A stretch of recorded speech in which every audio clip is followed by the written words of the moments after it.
Então, muito boa noite. Vamos dar início à nossa aula de hoje com o nosso professor convidado, o professor Rafael Rabelo, que vai conversar com a gente sobre avaliação de riscos. De antemão, já corrijo o nome da aula, né?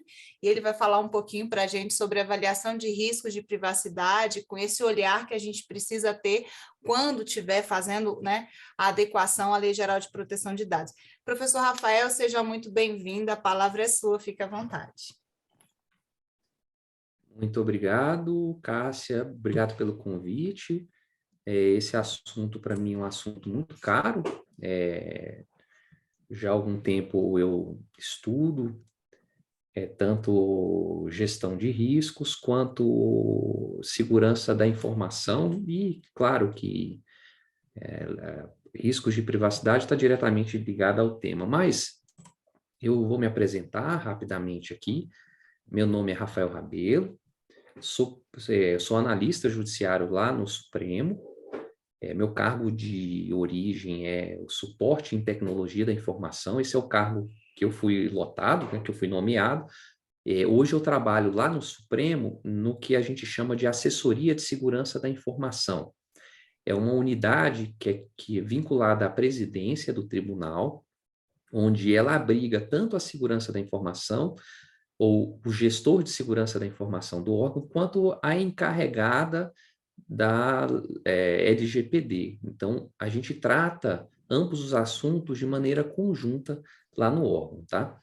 Eu também sou professor adjunto do Departamento de Administração na Universidade de Brasília. Eu acumulo 2 cargos públicos, né, de acordo com o artigo 37 que todos nós conhecemos, né, da Constituição, dentro das exceções de acúmulo de cargo. Enfim, né, já estou lá na UNB desde 2017, então eu mantenho a minha atuação profissional em conjunto com a minha atuação acadêmica, tá? A qual eu gosto muito.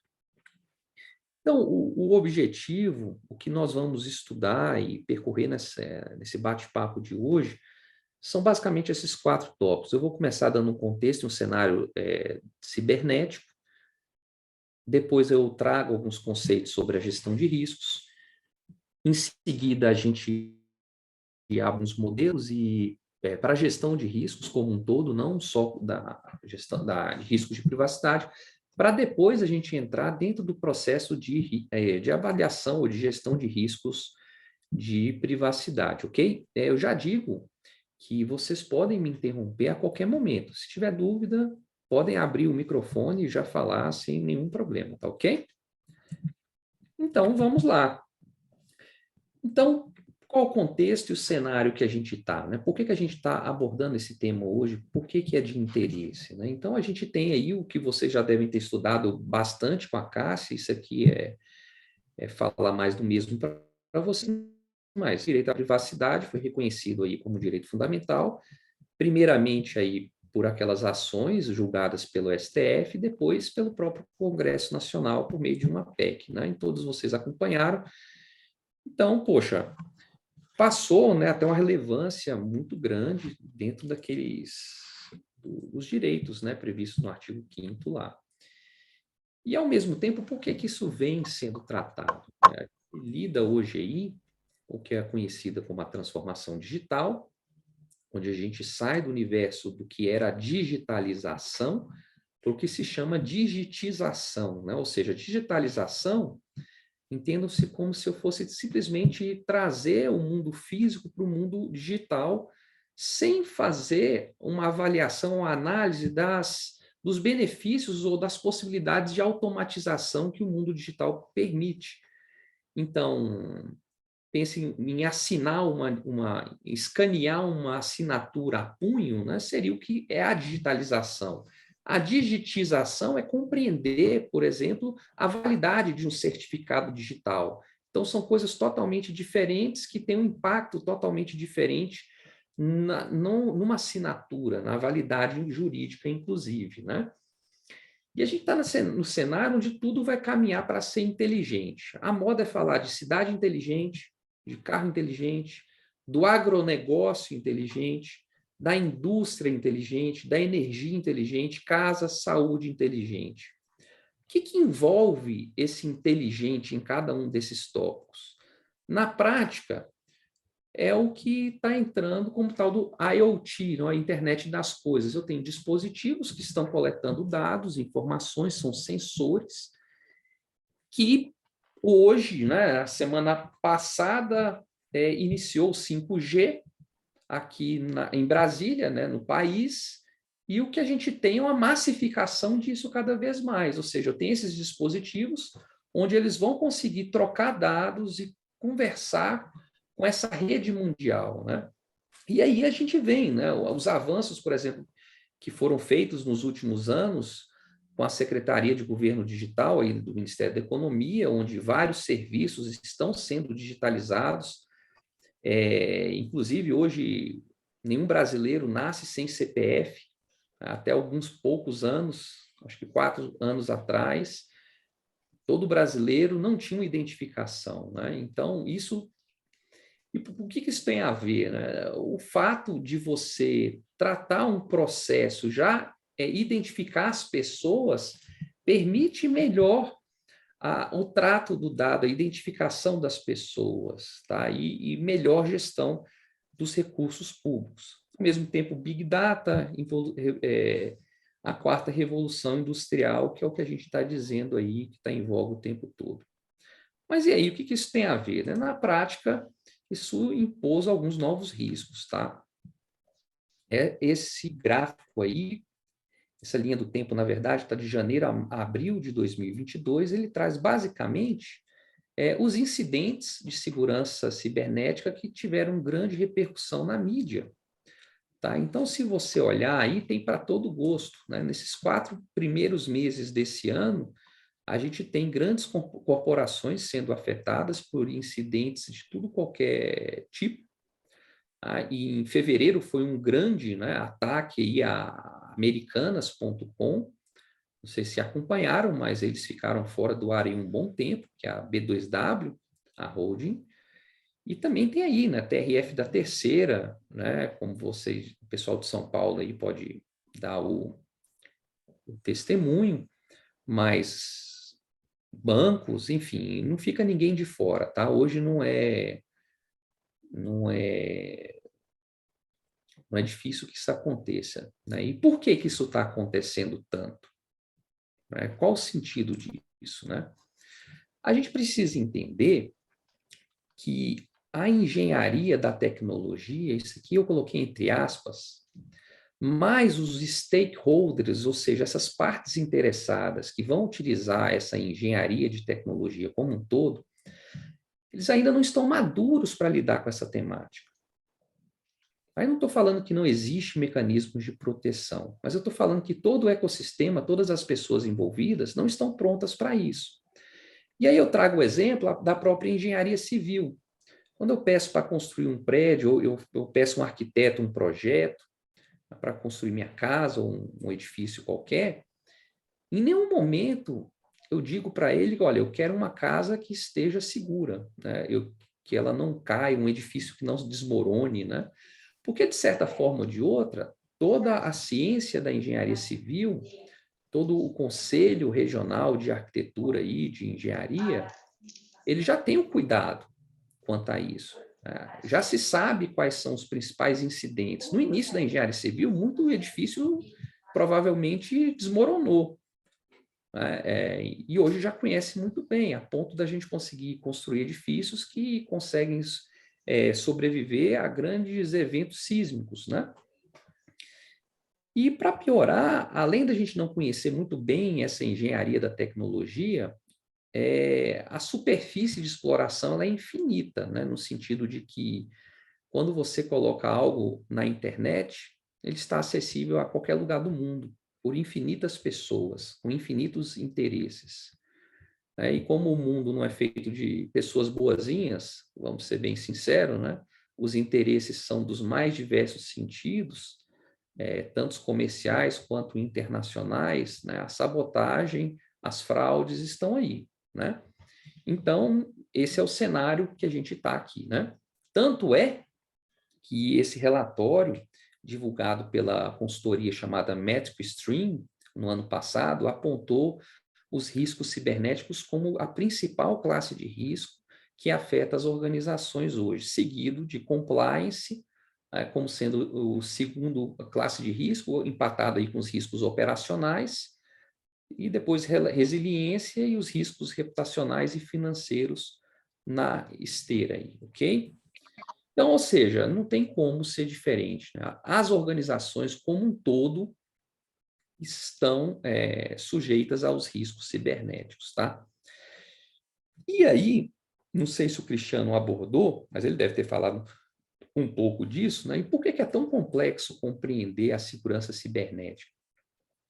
E, na verdade, ela envolve basicamente 21 áreas de conhecimento diferentes, tá? Se você olha aqui no lado esquerdo, essa imagem aqui eu extraí do SciBOK, que é um guia de segurança cibernética, tá? Foi publicado pela Universidade de Bristol no ano passado, a primeira versão.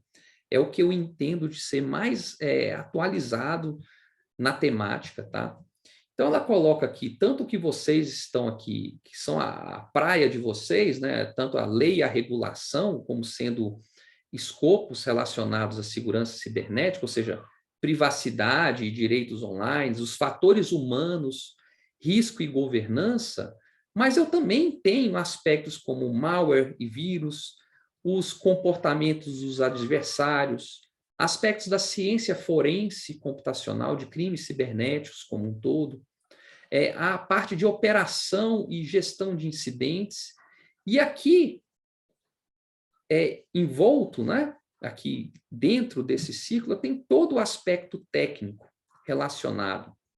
Então, eu tenho aqui, ó, criptografia, métodos formais de segurança, a parte de segurança de sistemas operacionais, a parte de autenticação, autorização, a parte de sistemas distribuídos, a parte de sistemas web, de segurança de software, na segurança, no desenvolvimento de software, a parte de segurança de hardware, de segurança de rede, de criptografia aplicada, a parte de cyberfísica, que está muito relacionada à IoT aqui, e a parte da camada física de telecomunicações. Muitas das vezes, o profissional de TI, que é um profissional de desenvolvimento, às vezes, que é uma área da TI, vai compreender um pouco disso aqui, mas muitas das vezes ele não tem entendimento dos riscos dessas outras áreas. Imagina do que está relacionado à lei, à privacidade, ao fator humano como um todo. Isso aqui torna o ecossistema de segurança cibernética muito complexo, até para quem é da área de tecnologia, visto como está aqui, a segurança cibernética é muito mais do que tecnologia, extrapola de forma ampla, tá? E aí, eu quero trazer para a ótica do risco, né? Eu trouxe, primeiro momento, o aspecto do contexto que a gente está. Por que a gente está falando desse assunto? Por que é importante falar de segurança e de privacidade? Mas aqui eu quero trazer alguns conceitos sobre o risco também. E o que é o risco?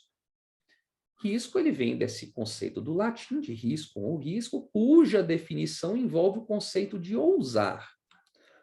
Ou seja, arriscar-se significa provavelmente o contrário do medo, né? Ou seja, eu ter o interesse, né, de ousar, querer fazer algo, até uma ação. E a vastidão desse tema é absurda, né? O risco, ele afetou os mais profundos temas dentro da psicologia, da matemática, da estatística, da história. Tá? O risco é maravilhoso estudar essa temática, porque ela envolve tudo. A nossa própria vida envolve o risco. Tá? E dentro da história, né, basicamente, o que a gente pode pensar? Basicamente, o que nos separa de qualquer outra espécie do planeta, né, é basicamente o domínio aí, da noção que o futuro é muito mais do que um capricho dos deuses. Né? Ou seja, desde quando a gente conseguiu domar o risco, a gente passou a conseguir controlar a natureza de certa forma ou de outra, ou ter um controle maior sobre a nossa própria vida. É o caso aí dos furacões nos Estados Unidos. Né? Hoje, quando tem aqueles eventos catastróficos, quantas pessoas morrem ou perdem a vida com aqueles eventos? É uma quantidade muito baixa, porque eles conhecem o risco, eles lidam bem com o risco e atuam com diversos controles para evitar a perda de vida humana. Né? Então, por fim, para concluir, né, os grandes avanços da civilização, da invenção das ferramentas, pelos homens das cavernas, até a terapia genética, né, só foi possível porque alguém se dispôs a correr risco, né, e desafiar o estado das coisas até então, tá? Então, ela também trouxe impactos aí na matemática, na estatística, tá? Com aspectos de regressão à média, amostragem. Hoje, as pesquisas são feitas por meio dessas técnicas, a teoria dos jogos, a teoria dos cisnes negros, né? Tudo isso aqui está relacionado. Na psicologia é interessante também, né? Alguns estudos têm interesse em compreender qual que é o apetite a risco por perfis diferentes. Por exemplo, qual é o apetite a risco de um homem e de uma mulher em determinado, considerando o mesmo cenário, de um jovem e idoso, do inexperiente em determinado tópico, o experiente, né? Então, por exemplo, o homem geralmente se ousa mais que a mulher, isso é natural, né? Um jovem ousa mais que um idoso, né? Um experiente ousa mais que um inexperiente, né? Quando a pessoa tem mais experiência, ela sabe onde ela pode ir, onde ela não pode ir, tá? Agora é interessante, né? Não há diferença, as diferenças culturais, raciais, étnicas, elas não impactam na propensão a risco, né? Então, se eu poderia pegar a média da população japonesa, a média da população brasileira, ou a média de algum país na África, por exemplo, de forma geral, as pessoas têm o mesmo apetite a risco, né? Os grupos populacionais, o que leva a trazer que isso aí está próprio à natureza humana, a propensão a correr risco, tá? E também é interessante que hoje a gente conseguiu separar o risco físico do risco financeiro, por exemplo, né? As pessoas hoje conseguem se divertir correndo risco, algo que não existia no início da humanidade, né? Ou seja, eu precisava correr risco para sobreviver, ou seja, se eu não corresse risco, eu não ia sobreviver. Mas hoje não, eu posso correr risco para me divertir, né? As próprias competições de moto velocidade ou de alta velocidade, ou jogos de azar, ou paraquedas, montanha-russa, são exemplos onde as pessoas se divertem, né, sem necessariamente, né, arriscar um patrimônio ou a própria sobrevivência dela, tá? Lógico que dirigir em alta velocidade, claro, né? Mas, enfim. Então, de certa forma ou de outra, gente, se quiser me interromper, fique à vontade, tá? O risco vai estar inerente a qualquer atividade humana, a qualquer atividade moderna. Qualquer uma tem risco envolvido, tá? Então, os instrumentos que a gente usa são complexos na vida moderna, né? E as panes, elas vão ser catastróficas, com consequências de longo alcance. Então, se eu não tiver instrumentos para medir ou para administrar esse risco, como é que ficaria o mercado financeiro, né, os capitais, a área de seguros, a área de saúde, a medicina, a enfermagem, tudo é baseado em risco, tá? A própria engenharia, o direito, a tecnologia da informação. Então, risco está em tudo, tá? E risco vai ser a possibilidade, então, de algo não dar certo, né? Então, não necessariamente, né? O conceito envolve tanto as ameaças quanto as oportunidades. Como eu bem disse, se você não se arrisca, né, você não atinge objetivos. E aqui é interessante, pessoal, eu acho que eu estou falando rápido. Alguém quer ter alguma pergunta, quer colocar algum ponto antes de eu seguir? Não? Por enquanto está tranquilo. Beleza, Clarice. Essa imagem aqui, ela coloca como foi a evolução do gerenciamento de riscos ao longo do tempo. Então, essa disciplina não é nova. Então, se você vê aí, desde 1933, né, com o Federal Deposit Insurance Corporation, né, até 2015, que eu tenho aí, se vocês verem aí a última versão da ISO 9000, que traz a mentalidade de risco, isso é uma grande caminhada. Mas como é isso, né? A ISO 9000, por exemplo, ela trata sobre a gestão da qualidade, tá? E o que a gestão da qualidade tem relação com gestão de riscos? Na verdade, é interessante que antes da versão de 2015 dessa norma, risco quase não era tratado. Mas a ISO entendeu, o corpo técnico, o corpo de engenheiros, compreendeu que Na verdade, se eu não faço gestão de riscos, eu não tenho gestão de qualidade. Então, a versão anterior da ISO 9000, ela abordava 3 vezes a palavra risco. Nessa versão de 2015, ela aborda mais de 50 vezes a palavra risco. Então, a mentalidade de riscos é eu fazer com que todo o meu funcionário, todo o meu colaborador pense em risco, tenha uma visão do que pode dar certo, do que pode não dar errado, pode dar errado. Isso permite que eu aumente a chance de ter produtos e serviços com maior qualidade. Da mesma forma, a ISO 14000, que é a que trata sobre gestão e responsabilidade social, socioambiental, é do mesmo jeito. Ela aborda várias vezes a palavra risco, ou seja, risco está em muita coisa, né? Risco está em continuidade, risco está em integridade, está em mercado de capitais, está em TI, está em seguros, né? Gestão financeira, e aí vai. Uma disciplina que envolve, que está dentro de vários tópicos. Tanto é que, para mim, é bacana essa temática. Como eu disse, eu sou professor lá na UNB, no departamento de administração. Mas, na pós-graduação, eu trabalho na engenharia elétrica, mas em ambos os departamentos eu estudo risco, tanto no âmbito corporativo, quanto no âmbito, né, de tecnologia como um todo. E aí esse termo e definição é interessante porque a ISO 31000 ela trouxe o conceito mais simples possível. E para mim é o conceito mais belo do que é risco. Risco para a ISO 31000 é o efeito da incerteza nos objetivos. Ou seja, no momento que eu não tenho incerteza, que eu tenho certeza de algo, eu não tenho mais risco, né? O risco só existe se tem algo, uma probabilidade, uma chance, né, de algum efeito acontecer ou não acontecer. Porque se esse efeito é certo, então não é mais risco. E, ao mesmo tempo, o risco só vai existir se eu tiver um objetivo, se eu tiver algo a alcançar.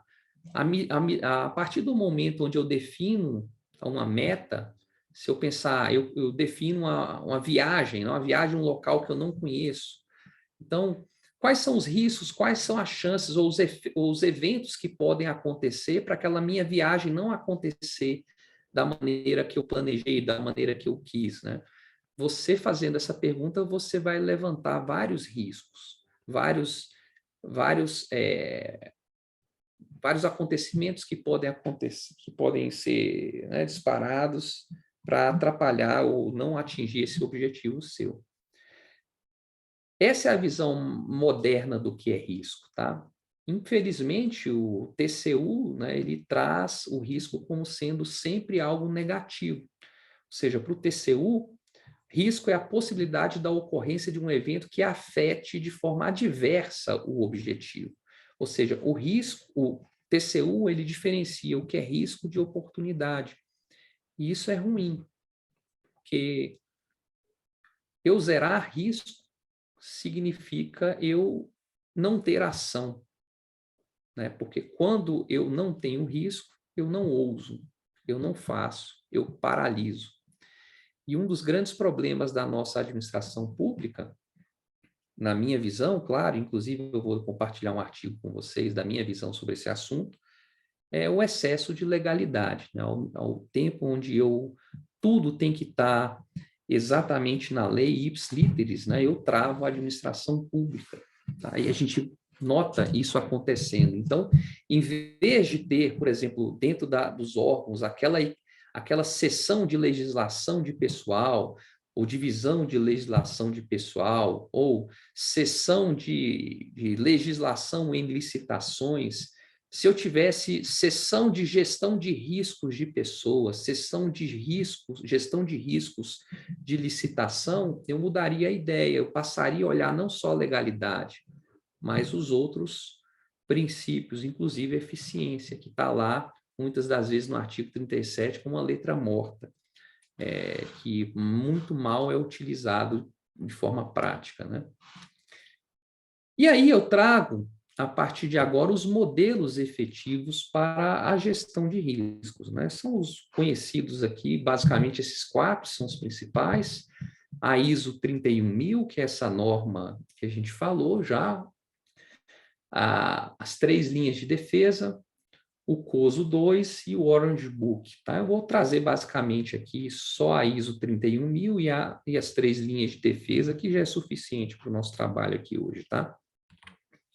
Então, a ISO 31000, essa norma, que é uma norma muito bem escrita, muito bem sucinta, simples, fácil de ler, mas muito profunda filosoficamente, tá? Aquelas poucas páginas lá, e eu recomendo, se você tiver interesse mais nesse assunto, elas não foram feitas do dia para a noite, elas foram construídas ao longo de muito tempo. E a ISO 31000 separa, para que eu faça uma gestão de riscos dentro de uma organização, eu preciso compreender 3 dimensões. A primeira dimensão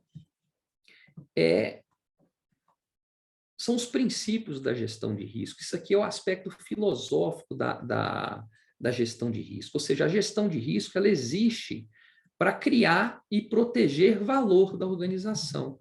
Seja esse valor, o que a organização entender que é valor. Tá? Seja um valor financeiro, um patrimônio, ou até o que ela entrega para os seus clientes. E para criar e proteger valor, eu preciso observar esses princípios. Ou seja, a gestão de riscos precisa estar integrada em todos os processos da organização, em todos os projetos. Ela precisa estar em todas as unidades, precisa ser feita de forma abrangente, em todas as disciplinas. Ela precisa ser personalizada, ou seja, cada organização vê um risco, vê um apetite de forma diferente. Eu preciso incluir as partes interessadas, desde a parte operacional até a alta administração. Cada um tem uma visão diferente sobre um risco. Os riscos mudam, os cenários mudam o tempo todo, então a gestão de risco ela é dinâmica. A gestão de risco também ela depende da melhor informação. Né? Para tomar decisão, eu preciso ter a melhor informação. A gestão de risco depende dos fatores humanos e culturais. Então, é interessante que tem alguns estudos na academia que mostram que se os meus colaboradores observassem esses princípios, eu nem precisaria dessas outras dimensões. Tá? E quais são essas outras dimensões? A dimensão da estrutura, ou seja, pensar que eu preciso ter uma liderança e um comprometimento. Porque, na verdade, gerenciar risco é, acima de tudo, ser humilde, pessoal. Porque quando eu não sou humilde, eu não reconheço a possibilidade de falhas, de que algo não possa dar certo. Tá? Então, eu preciso ter uma liderança que seja humilde, a ponto de compreender, né, essa necessidade. Né? E aí, com isso, eu tenho uma estrutura, ou seja, que é formada por uma unidade, por metodologias, né, que me permita, de certa forma ou de outra, que organize dentro da minha organização, permita essa integração, a concepção, a implementação da gestão de riscos, a avaliação da própria gestão de riscos e a melhoria contínua. Né? Então, isso é necessário. Mas, ao mesmo tempo, aqui eu tenho o processo de gestão de riscos, ou seja, para que isso tudo aconteça, eu preciso conhecer os riscos. Né? E o processo de gestão de riscos, e a gente vai falar hoje parte desse processo, em mais aprofundado, ele é essencial porque ele vai permitir que eu identifique novos riscos, que eu analise novos riscos, que eu avalie, para depois serem tratados esses riscos. Tá? De acordo com o apetite de risco da organização. Isso eu faço um registro e relato, documento, comunico, consulto com as partes interessadas, faço um monitoramento, né? Tudo pensando ao mesmo tempo em melhorar a minha cultura da organização no que tange os princípios, que eu não posso esquecer, eles têm que ser levados em consideração o tempo todo, e melhorar a minha estrutura o tempo todo, né? Ter uma liderança. Se eu não tenho uma alta administração que apoie a gestão de riscos não vai para frente. Não tem como ser diferente. E aí, outra visão interessante, que eu trago das linhas de defesa, que é uma visão para a estrutura. Ou seja, se eu volto aqui para o lado esquerdo, a linhas de defesa me traz uma forma como eu poderia segmentar os papéis de gestão de riscos. onde eu passo a compreender onde qualquer área da organização lida com risco, seja a área de compliance, a área de gestão de pessoas, a área de TI, né? Tudo tem risco relacionado, tá? E algumas disciplinas, elas precisam de um olhar mais cuidadoso. A qualidade, como eu tinha falado, é uma que precisa de um olhar cuidadoso. E por quê? Porque se eu quero entregar com pressa, né? Às vezes o gerente de projeto, né, o gerente de processo, ele é medido por indicador, quer entregar algo bem rápido, ele esquece a qualidade. Se eu não tenho processos que validem a qualidade, né, que travem, que às vezes, muitas das vezes, um indicador é conflitante com o outro, eu não vou ter nunca, né, a gestão da qualidade. A parte financeira é um controle financeiro, eu preciso, né, ter várias instâncias, a segmentação de papéis, tá? A segurança da informação é outra, né? Por que que a gente tem tantos problemas de segurança da informação? Porque, na verdade, um sistema seguro e um sistema inseguro, para o usuário, ele tem a mesma cara. Se você pede um sistema novo para a área de TI, né, ela vai te entregar um sistema, como é que você sabe se esse sistema ele é seguro ou não é seguro? A sua luz, de você, de um usuário, você da área do direito, da área da arquitetura, seja o que for, né? Você precisa ter algo fora da TI, algo que tem um outro olhar crítico em cima daqueles processos que foram desenvolvidos. Então, então, convém que algumas temáticas eu divida numa primeira linha de defesa, de pessoas que estão lá na ponta gerenciando o risco, outros com segundo olhar, olhando esse risco, e depois a auditoria interna, que conhecemos, que vai num olhar mais de longo prazo, com ciclos maiores, avaliando a organização em várias disciplinas, né? Tudo isso reportando à alta administração, aos órgãos de governança, aos conselhos. E aqui, claro, né, se a minha organização está sujeita a alguma auditoria externa, a alguns órgãos reguladores, né? Então, esse modelo é muito interessante e entendo que é complementar, ok? E aí, agora a gente chega na parte efetiva, né? Porque tudo isso foi uma parte introdutória e basilar para que nós possamos efetivamente fazer a avaliação de riscos de privacidade. Porque o interesse de vocês aqui é, poxa, eu estudei todos os aspectos jurídicos da LGPD, né? Conheço muito bem esses aspectos normativos, mas e aí? Se eu for para a prática, se eu for fazer uma avaliação de riscos de privacidade, o que eu preciso fazer? Tá? Alguém tem alguma pergunta até aqui, enquanto eu bebo uma aguinha? Tudo ok. Então, vamos lá. Professor, Ok, professor. tá tudo ok assim, né? Entre aspas, porque para mim tá muito complexo até então. Sério, Clarice? Você quer fazer quer que eu esclareça algum ponto em específico? Nossa, professor, tá difícil até de fazer pergunta. Nossa, eu tenho que voltar então aí a algum ponto. Não, não se preocupe, eu darei um jeito, como eu não sei. Eu espero que, a partir do momento que você comece a falar sobre a avaliação, eu consiga identificar melhor, aí que eu possa fazer perguntas. Não, perfeito. Então vamos lá. Ter paciência. Então vamos lá. Vamos pensar de maneira bem simples, né? Então, toda vez que eu tenho que avaliar riscos, o que é avaliar riscos? O que é risco? Risco é o efeito da incerteza nos objetivos. Então, o que é isso? Eu tenho um objetivo, uma meta para atingir, uma viagem, ou eu quero me aposentar com tantos anos, né? Ou eu quero comprar uma casa, tá? Ou qualquer tipo de meta, né? Ou eu quero crescer 20% ao ano dentro da minha organização. Então, se eu tenho um objetivo, algo a atingir, né? O que pode acontecer, que tipo de evento pode acontecer, que pode impulsionar, ou seja, pode ser uma oportunidade ou pode ser uma ameaça para eu atingir esse objetivo. Isso em qualquer área. Isso é risco. Então, o que eu vou fazer aqui com vocês? Pensando em riscos de privacidade, o que é risco de privacidade, né, para o nosso caso? Qual é o nosso objetivo pensando na privacidade de dados? Não é cuidar do dado pessoal, de forma que ele não ocorra eventos que, na última instância, possa ensejar em algum tipo de multa, de sanção. Não é esse o nosso objetivo, né? E proteger, claro, o direito das pessoas. É esse o objetivo, não é isso?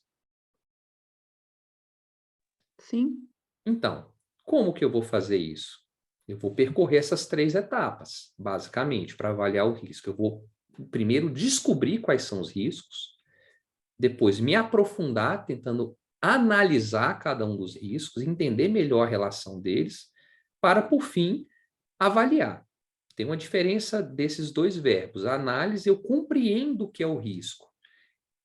E avaliar, eu comparo vários riscos depois de ter sido analisado. Então, por que isso aqui? Depois que eu tenho uma ideia, e quem está falando de proteção de dados, toda hora está falando de RIPD, né? Ou seja, relatório de impacto à proteção de dados, que na prática é como se fosse uma saída desse processo de avaliação de riscos, você vai entregar para o gestor, falar, olha, esses aqui são meus riscos de privacidade que eu tenho na organização. Né? O que você quer fazer? Você quer tratar esses riscos? Você quer adquirir algum tipo de ferramenta para mitigar o risco em tal e tais pontos? Ou você quer correr esse risco? Né? Porque é possível, como eu disse, não tem como você tratar todos os riscos. Faz parte correr risco. Se você tratar todos os riscos, você paralisa, você não faz mais nada. Tá? Então, a compreensão disso aqui é muito importante, ou seja, depois que eu trato o risco, eu faço todo o registro do que aconteceu. Para quê? Para ficar Professor, livre para minha auditoria interna, para minha segunda linha de defesa, né? Para que o TCU possa avaliar se foi feito ou não foi, né? Entendeu a professor, ideia? professor, Oi. o senhor disse que, primeiramente, descobrir os riscos, ou o risco, né? Entendê-los e depois avaliar. Isso. Essas são as 3 etapas. Primeiro, eu sei quais são os riscos. Preciso saber quais são os riscos. Segundo, eu Uhum. compreendo os riscos. Depois, eu comparo a magnitude de um risco contra outro, para eu tomar decisão, para eu gerar um relatório e tomar decisão. Pois é, esse avaliar aí que eu espero que mais à frente eu consiga, quando você fala em comparar. Vamos ver? É aí que eu acho que você vai entender. Ó, a ISO, como é que eu faço isso aqui? Como é que eu identifico, como é que eu analiso e como é que eu avalio riscos? A ISO 31010, que é uma outra norma complementar à ISO 31000, traz 31 técnicas diferentes que eu posso utilizar para identificar, analisar e avaliar riscos. São técnicas, métodos. Por exemplo, o método mais simples de identificar risco seria o brainstorming. Ou seja, vamos pensar aqui, ó. Eu quero viajar agora aí para praia. Aliás, eu quero casar. Só que minha esposa quer casar, né, no ar livre. Né? Então, casar no ar livre em Brasília? Pô, então, se ela quer casar em um ar livre em Brasília, né, quais riscos eu preciso trabalhar? Ou seja, o que eu preciso pensar para que esse casamento atinja o seu objetivo? Ou seja, que a noiva tenha o sonho dela atingido, né, de casar ao ar livre, ao entardecer, que seja assim, né? Isso é bem típico de noiva, né? Assim que funciona, né? Então, quais são esses riscos? Por exemplo, quem é de Brasília sabe que a gente tem meses aqui de seca. Então, por exemplo, se eu prever isso aí, ou se o casamento acontecer julho, agosto, é possível que eu consiga atingir esse objetivo. Ou seja, eu posso, né, casar tranquilamente ao ar livre, que a chance de acontecer algum tipo de chuva, né, é mínima, não é? Agora, se ela quiser casar em novembro, quiser casar ao ar livre, poxa, ela tem um risco maior. Que tipo de ações ela vai ter que tomar para mitigar esse risco, para diminuir a chance de que isso aconteça? Provavelmente ela vai ter que pensar Em algumas formas, até um plano B, para poder casar em outro lugar, né? Porque se ela tiver só o plano A, todos os convidados vão molhar e o casamento não vai ser um insucesso, concorda? Então, essa visão que eu estou dando para do brainstorm, ou seja, eu poderia colocar aqui um brainstorm, cada um lista vários riscos, né? Isso é muito comum, cerimonial faz isso. Por que o cerimonial é interessante contratar um cerimonial? Porque o cerimonial conhece riscos de eventos. Ele sabe tudo que pode dar errado num evento, ou tudo que pode potencializar para o evento ser bem sucedido. Então, na prática, quando você contrata um cerimonial, você está contratando um gestor de riscos de eventos. Por quê? Ele vai fazer as escolhas para que diminua a chance de que seu evento não dê certo. Então, o que eu estou querendo colocar para vocês? Nós estamos aqui fazendo gestão de riscos de privacidade. Então, o que nós queremos fazer? Nós queremos descobrir quais são os eventos que podem acontecer, que podem impactar na privacidade de dados de algum cidadão. Perfeito? Então, quais são esses eventos? Esses eventos eu vou descobrir uma etapa de identificação de riscos. O que causam esses eventos? Né? Por que esses eventos acontecem? E quais as consequências desse evento? Eu vou compreender numa análise de riscos. E depois a avaliação é o quê? Olha, esses são os meus eventos para o meu contexto. Qual é o risco que é maior? Qual que é o risco menor? Eu vou conseguir colocar notas para um, para outro, de forma que eu possa comparar. Olha, o risco 1 ele é maior do que o risco 2 por causa disso, disso e disso. Então, de forma simples e bem simplória e simplificada, é o que a gente vai fazer agora. Agora, no que tange a privacidade de dados, é bem fácil. Porque, na verdade, né? Aliás, antes disso, eu faço a pergunta para vocês, né? A organização de vocês possui uma metodologia de gestão de riscos?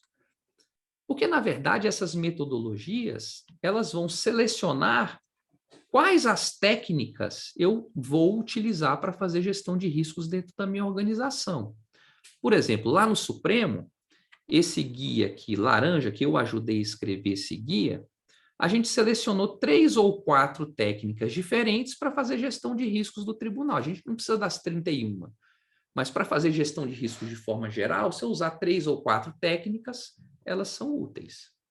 Da mesma forma que o guia do TCU, do Roteiro de Auditoria de Gestão de Risco, ele traz algumas técnicas para fazer gestão de riscos aqui, e esse guia que a Cássia disponibilizou para vocês, da Lei Geral de Proteção de Dados, do Guia de Avaliação de Riscos de Segurança e Privacidade. Ele traz aqui as ferramentas e as técnicas, né, para poder fazer essa avaliação de risco, essa identificação de riscos. E aí é onde a gente vai chegar aqui. Então, dentro, né, do guia, por exemplo, do STF, eu uso, por exemplo, o brainstorming como uma técnica para identificar risco. Eu quero identificar risco novo, né, eu jogo um brainstorm. Vou fazer uma licitação para contratar telefone móvel. Pô, quais são os riscos que podem acontecer? Você lista lá, reúne a equipe, bota lá numa sala de guerra, cada um lista, escreve, depois todo mundo debate. Ah, eu vou fazer um risco aí, eu vou construir uma nova sede.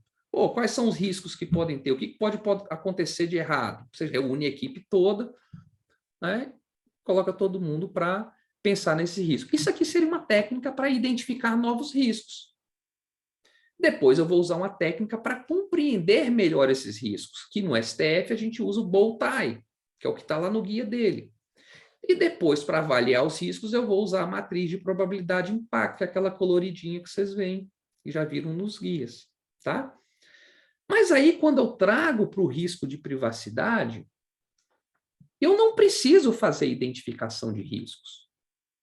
Porque, na verdade, essa ISO 29134, que tratou das técnicas de segurança para riscos de privacidade, já me disse quais são os riscos.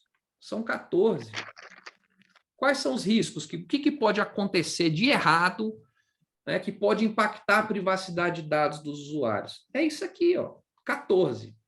Risco 1, eu posso ter um acesso não autorizado. Risco 2, eu posso ter uma modificação no dado não autorizado. 3, perda. 4, roubo. 5, remoção não autorizada. 6, a coleção de dados de forma excessiva. 7, informação insuficiente sobre a finalidade do tratamento. E aí vai. Cada um desses riscos já foram identificados.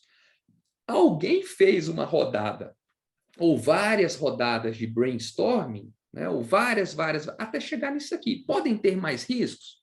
Podem. Mas isso aqui já é um bom ponto de partida. Então, em vez de você usar, por exemplo, o brainstorming, isso aqui virou um checklist. O checklist é uma ferramenta para gestão de riscos.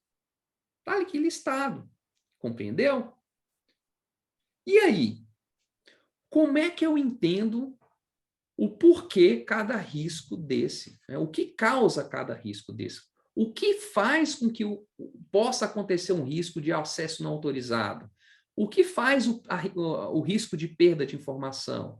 O que faz acontecer informação insuficiente sobre a finalidade do tratamento? Qual a causa de cada um desses? Qual a consequência de cada um desses riscos? É aí onde eu tenho que ir para a próxima fase, para a análise. Entendeu a ideia? Como é que a gente faz a análise? A gente vai pegar cada um desses riscos. Então, por exemplo, aqui, ó, risco de roubo de dados pessoais. Esse é um dos 14 riscos. Um desses 14.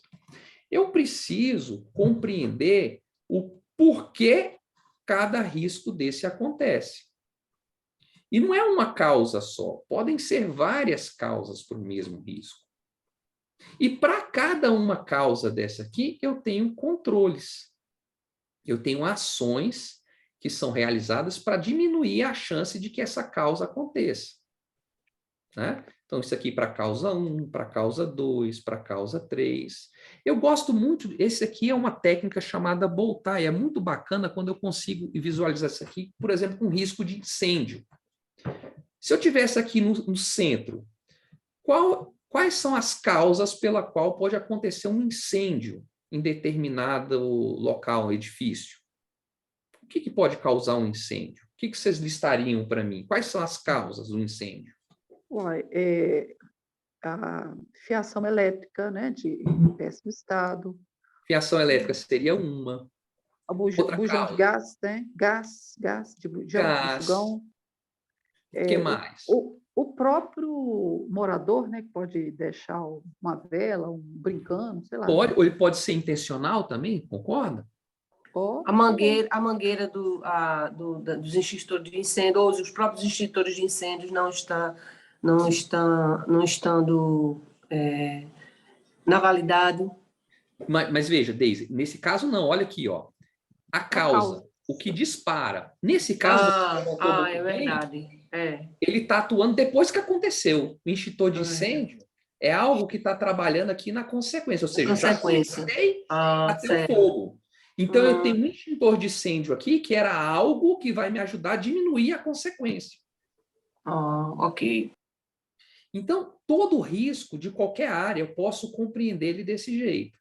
Então, o do incêndio fica claro que é algo que a gente está no nosso dia a dia, que a gente consegue perceber. Então, por isso que por exemplo, eu crio aqueles sprinklers. Por que eu vou colocar aqueles sprinklers, aquele tipo de... no teto, né? Que é aquele chuveirinho, né? Porque aconteceu o risco, né? Eu tenho algo atuando aqui, né? Mas por que eu contrato uma brigada de incêndio? Para poder, né, atuar aqui na causa. Por que eu faço treinamento de evacuação? Né? Para evitar que as pessoas, né, morram, né? Por quê? Porque falta de treinamento é uma das causas, né, de evacuação, de não conhecer o edifício. Então, da mesma forma como a gente fez aqui para o incêndio, eu preciso compreender o que causa o risco de roubo de dados pessoais dentro da LGPD. Né? O que causa isso? O que causa esse risco? Quais são essas consequências? E aí que aquele guia do Ministério da Economia foi tão bacana com a gente. E por que ele foi bacana com a gente? Porque ele me trouxe, na verdade, essas barras aqui cinzas. Ele me trouxe vários controles que eu tenho que ter para atuar nessas causas desses riscos. Tá? Então, pensando em risco de roubo de dados pessoais, ele me trouxe várias dessas barrinhas aqui, tanto que atuam na causa, quanto que atuam na mitigação das consequências. Tá? Então, como assim, professor? O que causa o risco? O que causa o risco de privacidade, o risco de roubo, por exemplo? Eu preciso olhar duas dimensões. Eu preciso olhar a dimensão da segurança cibernética, ou seja, falhas, vulnerabilidades no software, vulnerabilidades do ciclo de desenvolvimento do software, na autenticação, na autorização, na segurança do hardware, na segurança de redes, na criptografia, tudo isso aqui, vários assuntos desse aqui. Um deles pode gerar aquele risco, pode disparar. Lembra quando a gente falou do incêndio, que várias causas podem gerar o mesmo evento, diferentes? Né? Uma vela, um ar-condicionado, né, que pode esquentar, a fiação elétrica, tudo isso pode gerar o risco de incêndio. Da mesma forma que as causas para qualquer um daqueles 14 riscos que eu conheço, elas estão relacionadas com a segurança da informação, mas elas também estão relacionadas com processos de privacidade. Né? Ela pode estar relacionada com um, com o outro ou com os dois. Compreendeu a ideia? Ou não? Repete, por favor, esse. Repito, sem problema. Então, eu tenho... Vamos voltar aqui. Eu tenho esses 14 riscos. Sim. Acesso não autorizado, modificação não autorizada. Por exemplo, um acesso não autorizado. O que pode gerar um acesso não autorizado? Tá? O que causa isso? Tá? Essas causas estão relacionadas a duas coisas: aspectos de segurança cibernética e aspectos de processo, né? De atividades que são realizadas pelas equipes. Então, cada uma dessas áreas de conhecimento da segurança cibernética podem ter relação com o acesso não autorizado. Por exemplo, a falha de implementação de um algoritmo de criptografia pode gerar isso. Uma falha de um controle de acesso pode gerar isso. Uma falha de segurança num software pode gerar isso. Né? Uma falha do sistema operacional pode gerar isso. Uma falta de avaliação de riscos bem feita pode gerar. Fatores humanos podem gerar. Então, algumas, não que sejam todas, mas algumas estão relacionadas com aquele risco. Da mesma forma, os procedimentos. Por exemplo, vamos voltar para esse risco aqui, ó. Coleção excessiva. O que é coleção excessiva, né? Por que eu vou colocar aquele formulário que pede nome da mãe, nome do pai, documento de não sei o quê, de título de eleitor, sendo que eu estou ali fazendo um atendimento básico. Não preciso de muitas informações para tratar um dado de uma pessoa, né? Para prover meu serviço para aquele cidadão. Então, se dentro dos meus processos de trabalho eu não tenho cuidado para refletir que tipo de dado realmente eu preciso para fazer o tratamento, para prover aquele serviço, se eu não tenho uma atividade dessa, isso aqui aumenta o risco de que eu, né, ou seja, de que eu tenho risco de coletar excessivamente o dado. Ou seja, coletar excessivamente o dado, o que causa? Pô, se eu não tiver algum tipo de atividade aqui, que é a minha barrinha aqui, ó, que avalie em cada formulário se eu tenho exatamente o que eu preciso, então eu tenho um risco de que eu colete mais do que eu necessito. Entendeu a ideia? Sim ou não? Entendi. Então, aí, indo adiante, ele trouxe aqui, né? Ele trouxe, o guia simplifica essa parte aqui que eu coloquei dessa imagem, da segurança cibernética e do processo em dois conjuntos de controles. Controles são aquelas barrinhas cinzas para o risco. Eu tenho medidas de segurança da informação, são 12, medidas de privacidade, que são aquelas atividades como um todo. Ou seja, para eu diminuir aqueles 14 riscos, eu preciso fazer essas atividades na minha organização. Eu preciso ter uma atuação com o pessoal da segurança da informação, que isso aqui, provavelmente, eles que vão conhecer. Né? Isso aqui não é a área que é de domínio, não sei qual é a área de todos vocês, imagino que vocês são mais do direito, né? Não é a área que é de atuação de vocês, muitas das vezes, né? Desenvolvimento seguro, olha, cópia de segurança, controle de criptografia, às vezes são assuntos mais técnicos, mas qualquer um desses assuntos, cada um deles pode atuar, né? São as barrinhas que eu tenho para mitigar aqueles 14 riscos. Entendeu a ideia? São bloqueios que eu tenho, são controles que eu tenho. E, da mesma forma, as medidas de privacidade.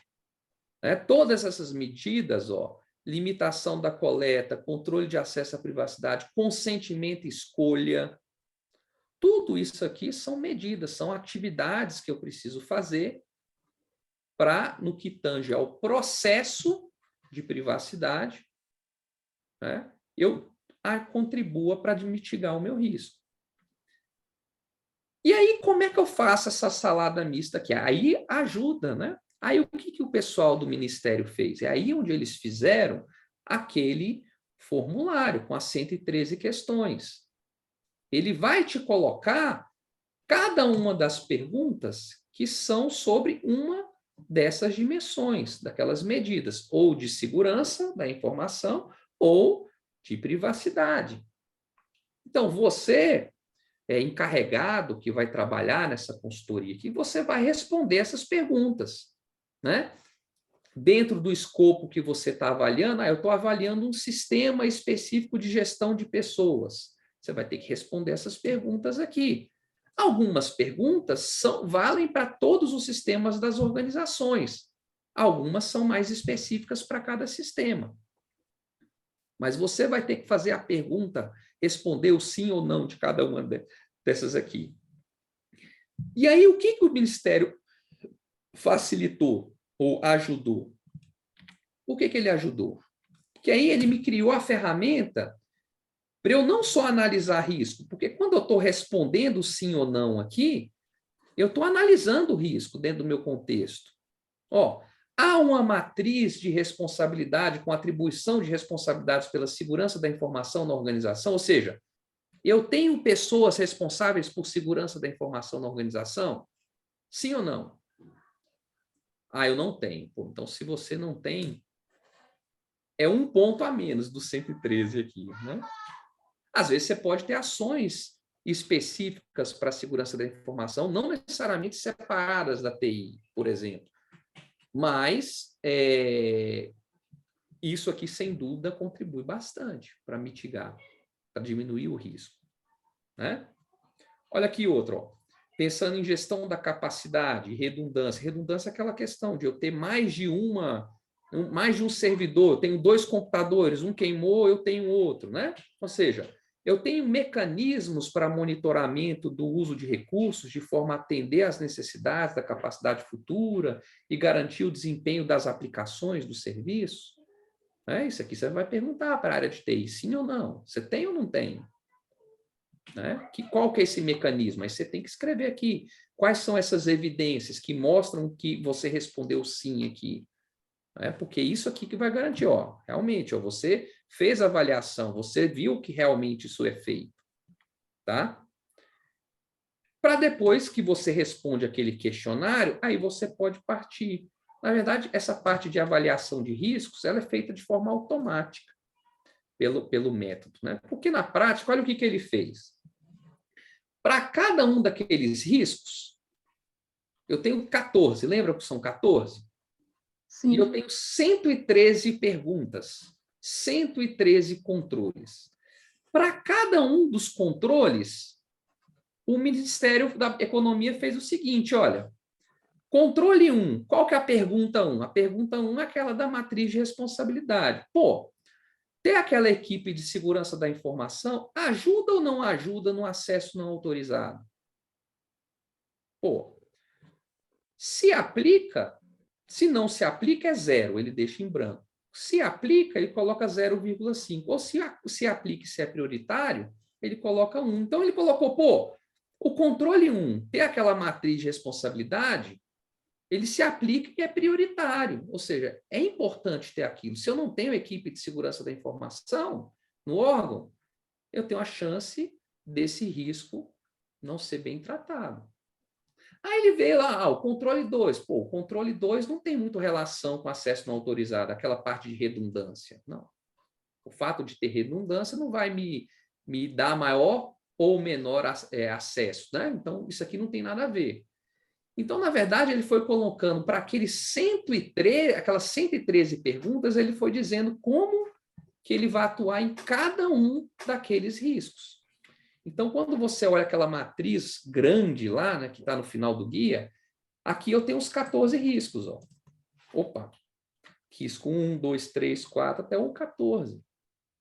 E aqui eu tenho os controles. Pergunta 1, pergunta 2, pergunta 3, pergunta 4, até a pergunta 113. Para o risco 1, quais perguntas importam? A pergunta 1 importa, a pergunta 4 importa, a pergunta 5 importa, a pergunta 7 importa, e aí vai. Entendeu a ideia? Até aqui? Rafael, eu tenho uma pergunta. É que é comum as pessoas sempre perguntarem, quando vão aplicar esse questionário, né, qual seria o parâmetro para eu considerar o prioritário, para atribuir o 0,5 e 1. O que eu tenho que observar no cenário que vai me dizer que seria prioritário ou não? Na verdade, o Ministério da Economia já te disse se é prioritário ou não.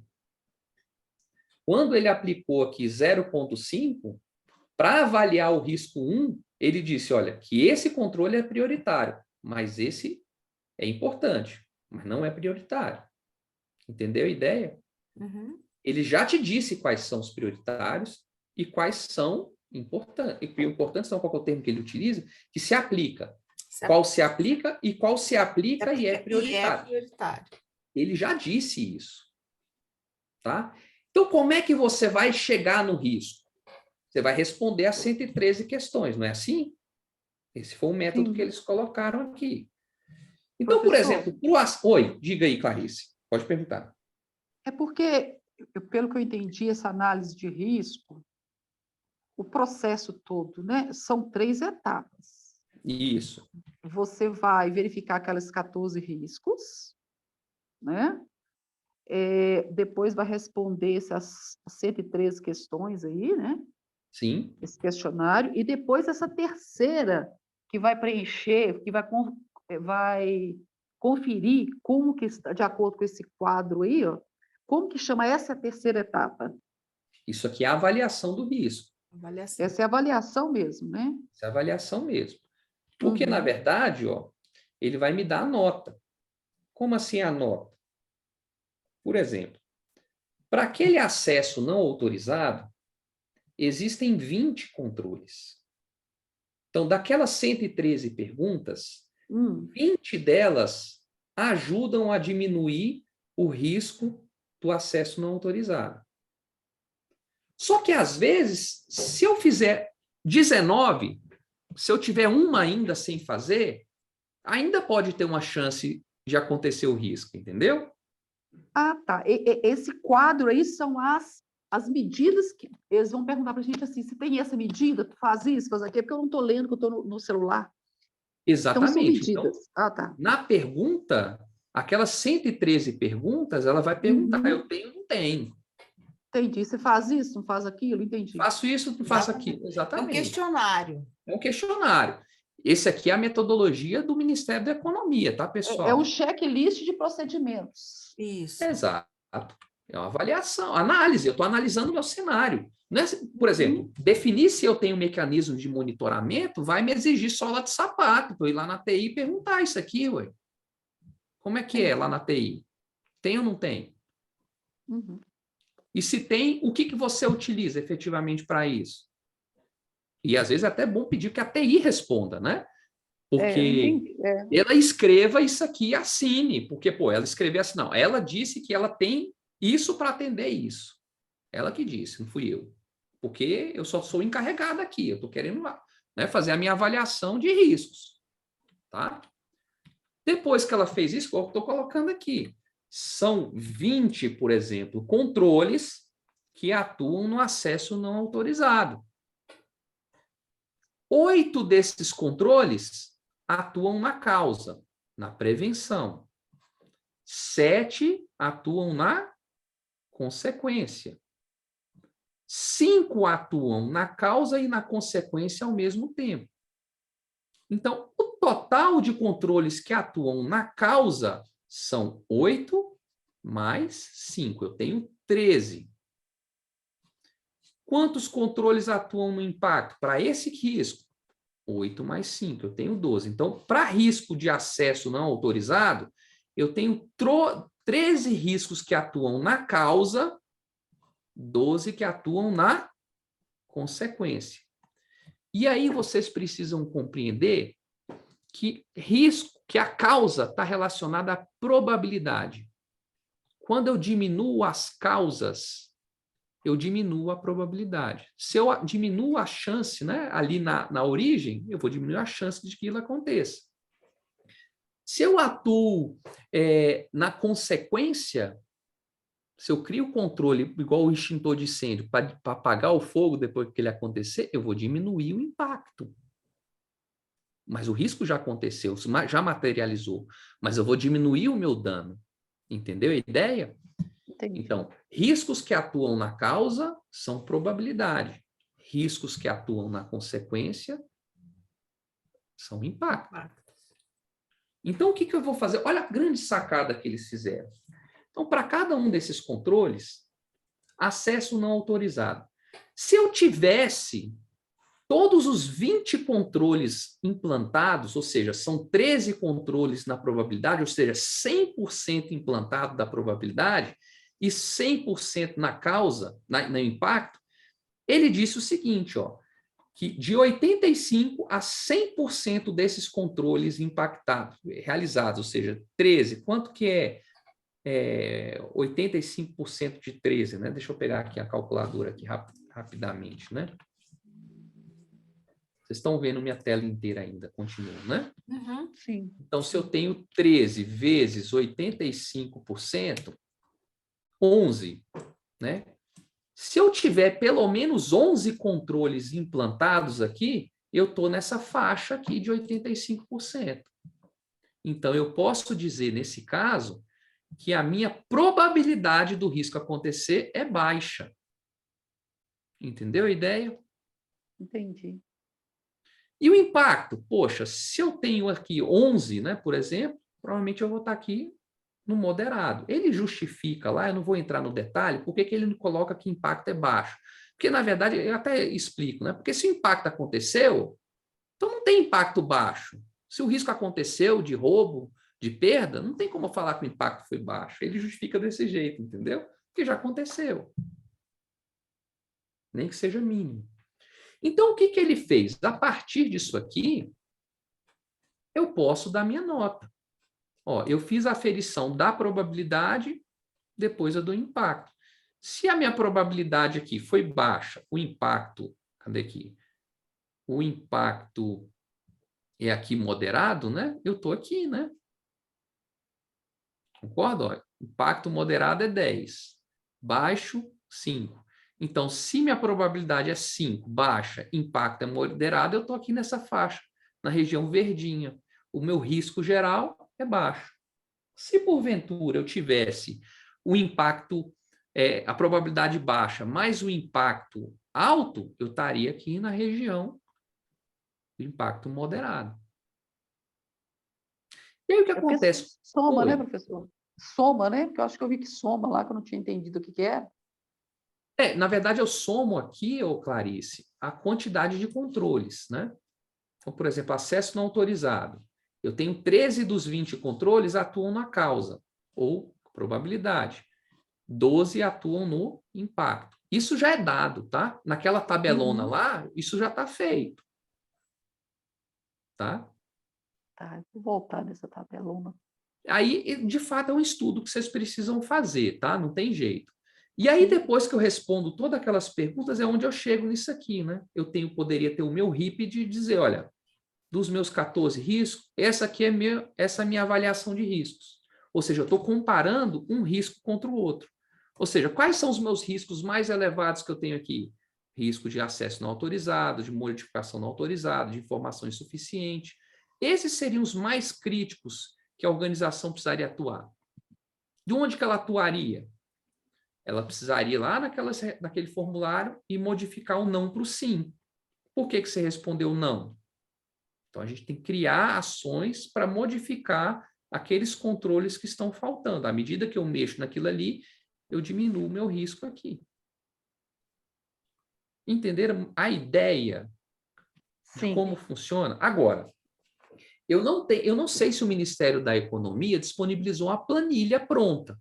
Eu poderia fazer uma planilha. Tem uma planilha pronta lá, Cássia? Eu não sei se tem. Tem uma planilha, mas assim, para a gente poder receber, o que que eles fazem? A gente tem que mandar um e-mail informando qual é o cargo que a gente ocupa. No caso, esse acesso porque como ela foi elaborada pensando na administração pública, né? Quem for de fora tem só que fazer um cadastro, mas enfim, você acessa online, você vai preenchendo automaticamente, no final ela traz o resultado para você automático. Eu imaginei que tinha pronta também, mas eu poderia construir a planilha de acordo com esse método que foi feito aqui. Agora, provavelmente, uma vez que você tem aquela planilha, você preenche, responde o sim ou não, ele vai te dar essas contas aqui. Mas funciona desse jeito. Então, aí é claro, é importante que vocês entendam, compreendam e estudem a fundo aquela planilha, aquelas respostas, porque é o que vocês... É porque isso é efetivamente fazer o RIPD. Fazer o RIPD é o quê? É você juntar a parte de segurança cibernética com a parte do inventário dos dados. Você vai fazer o inventário para você poder responder essas perguntas. Você não vai fazer o inventário por fazer o inventário, né? Porque você quer chegar aqui. Então, assim, essa é a ideia do Ministério da Economia. Então, coisas que eu tenho trabalhado, né? Que eu tenho algumas questões. Isso aqui são coisas que eu estou trabalhando, que eu estou estudando na universidade, tá? Aliás, são coisas que eu coloco até para vocês antes disso. Quais são os níveis de risco especificados pela metodologia do seu órgão, né? Por exemplo, lá no Supremo, nós temos 5 níveis de risco. Nós temos risco muito baixo, baixo, moderado, alto e muito alto. O Ministério da Economia só coloca 3 níveis. Então, se eu pegar isso aqui e levar lá para o STF, não vai funcionar. Então, eu preciso adaptar. Adaptar onde? Por exemplo, lá no STF, na hora que eu for trabalhar aqui, ó, eu vou ter que criar escalas intermediárias aqui, definir quanto que é, né, de 85% a 100%, eu vou ter que criar as faixas de 70%, de 30% aqui, eu vou ter que adaptar isso à realidade do STF, porque o STF não fala 3 níveis de risco. E por que isso? Porque quando está o alta administração lá, ele quer comparar o risco de privacidade com o risco financeiro. Se eu fosse diretor-geral, secretário-geral, o que eu queria ter era uma planilha com os riscos.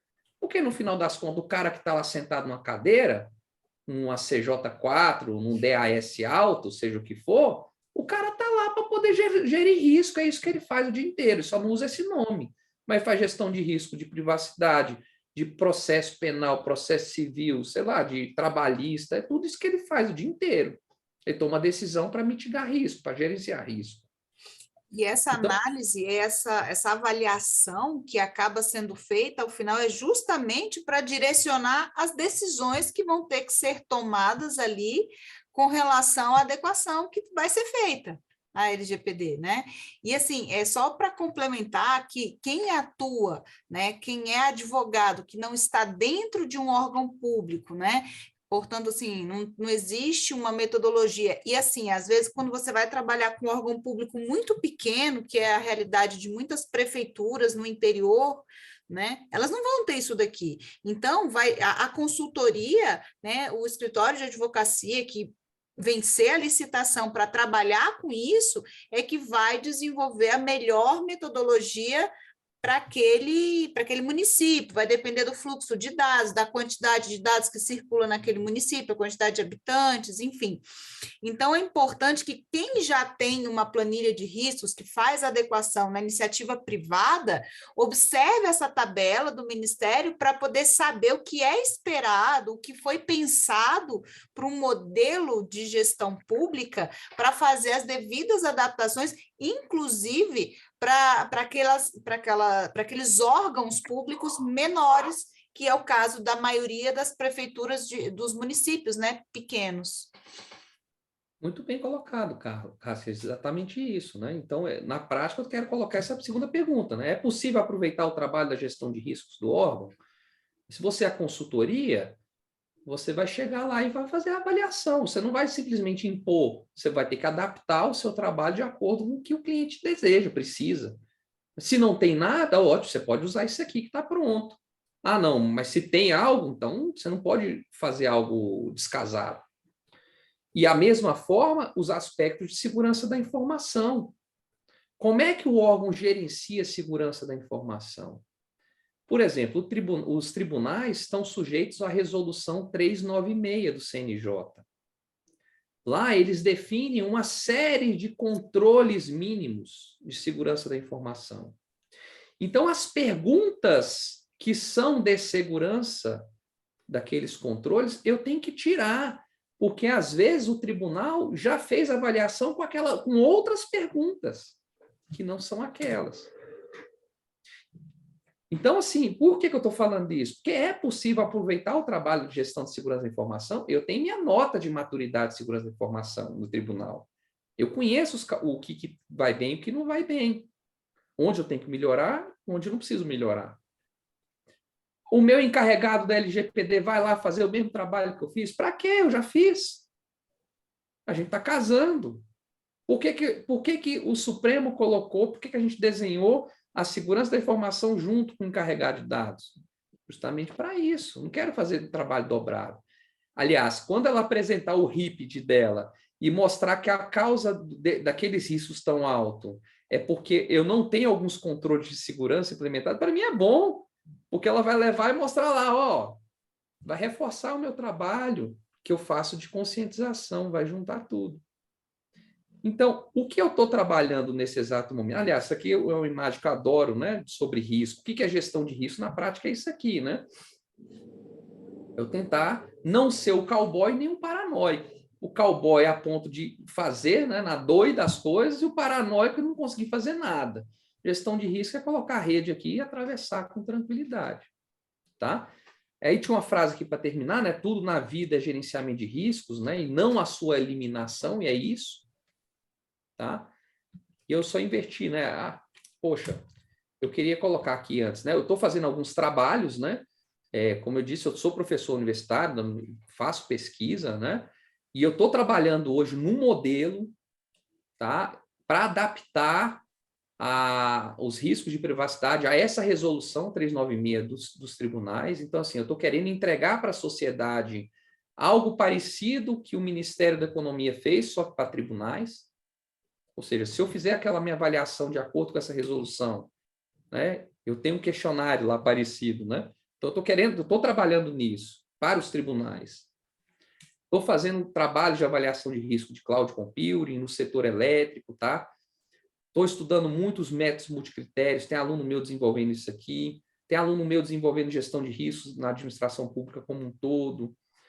Impactos na aplicação da LGPD em áreas fins, por exemplo, da ABIN, né? Teve algumas decisões complexas do STF, né, que impactou a área da ABIN, área fim, né? Alguns desafios na segurança cibernética na área pública, tá? Sobre a estrutura de gestão, né, de segurança cibernética, sobre o apetite a risco, né, dos gestores, e os riscos cibernéticos no poder judiciário, por exemplo, no processo judicial eletrônico, né?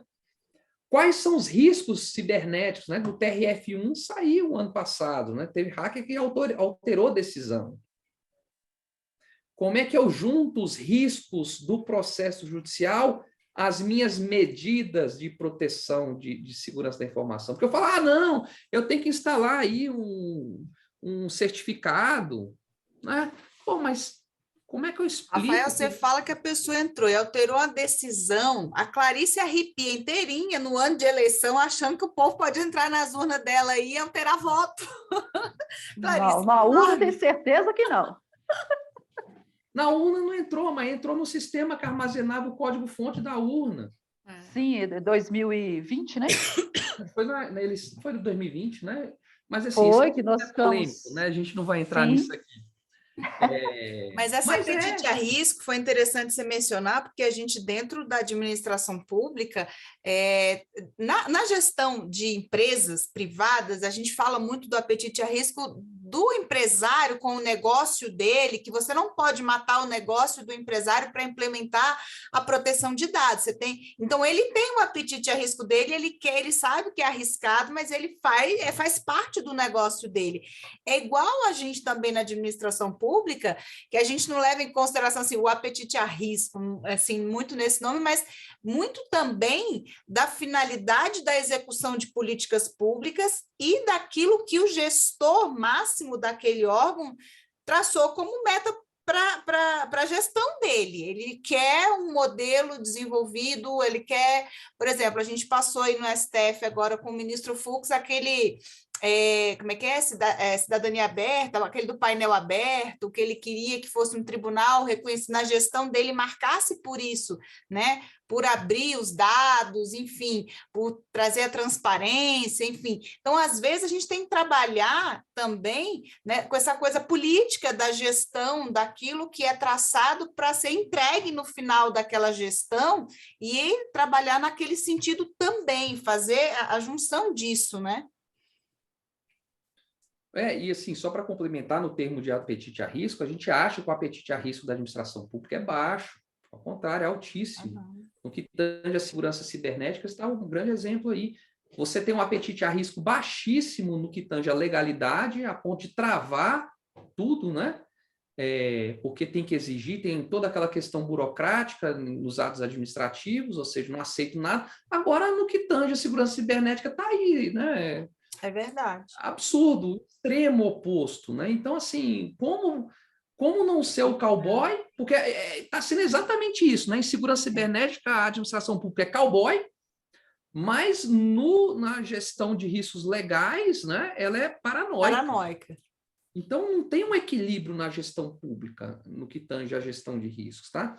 E até para isso eu vou compartilhar com vocês alguns textos, né? A Cássia vai colocar. Esse primeiro texto aqui foi um artigo que eu escrevi, que se intitula A Gestão de Riscos como Instrumento para Aplicação Efetiva do Princípio Constitucional da Eficiência. É um texto que eu levei uns 2 ou 3 anos para escrevê-lo, tá? Demorou muito, ele nasceu muito das minhas frustrações com a excessiva legalidade dentro dos órgãos públicos, então traz aqui uma visão para mim, para tirar esse paranoico da gestão pública, tá? Então, esse aqui é uma revista de direito, tá? Então, é a linguagem de vocês mesmo aqui, tá? Esse outro texto aqui está relacionado a um trabalho que eu realizei recentemente com avaliação de riscos, utilizando multicritério, uma revista internacional da área de engenharia. E esse último aqui, um relacionado a riscos de computação em nuvem, que eu fiz uma avaliação antes da pandemia, tá, com gestores públicos. Interessante que a gente está fazendo uma nova avaliação agora, depois da pandemia. Né? Pós-pandemia. Pós-pandemia, a gente vai fazer, né, essas questões. Né? E aí, por fim, aqui, né, deixar aqui um convite, já pensou em fazer um mestrado, né? Como eu disse, hoje eu estou como coordenador do programa de pós-graduação em engenharia elétrica, tá?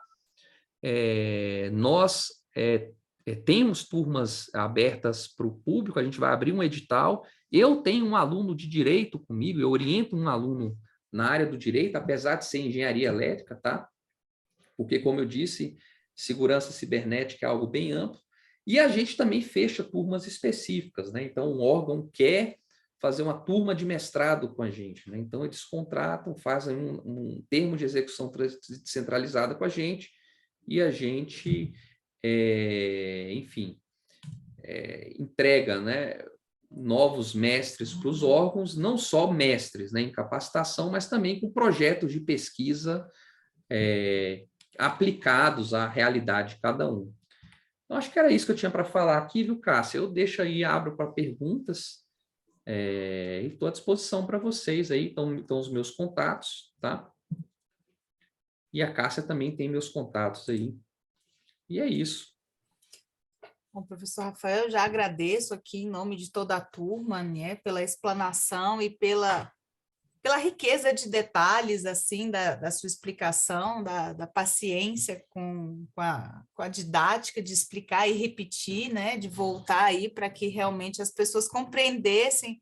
Não é um assunto que é de fácil compreensão para quem não lida com ele, para quem não está diariamente, né, trabalhando com isso, e, assim, às vezes pode gerar um susto, né, quando as pessoas estão estudando, né, eu sei porque é reiterado dentro das turmas, tanto que eu até trago profissionais das áreas específicas de atuação com isso no dia a dia, porque às vezes são dúvidas muito específicas que as pessoas têm quando começam a estudar a Lei Geral de Proteção de Dados, né? Sobre essa questão do impacto, de como que eu vou analisar, né? Como que eu vou avaliar, como que eu vou identificar qual o melhor processo, qual o melhor método que eu posso adotar, eu, né, como consultor. Ok, vou pegar uma empresa, vou fazer uma adequação. Quando chegar nessa fase da análise, da avaliação, né, da identificação, como que eu vou identificar? Então, às vezes surge muito, né, essa dúvida, e quando a gente traz para dentro do setor público,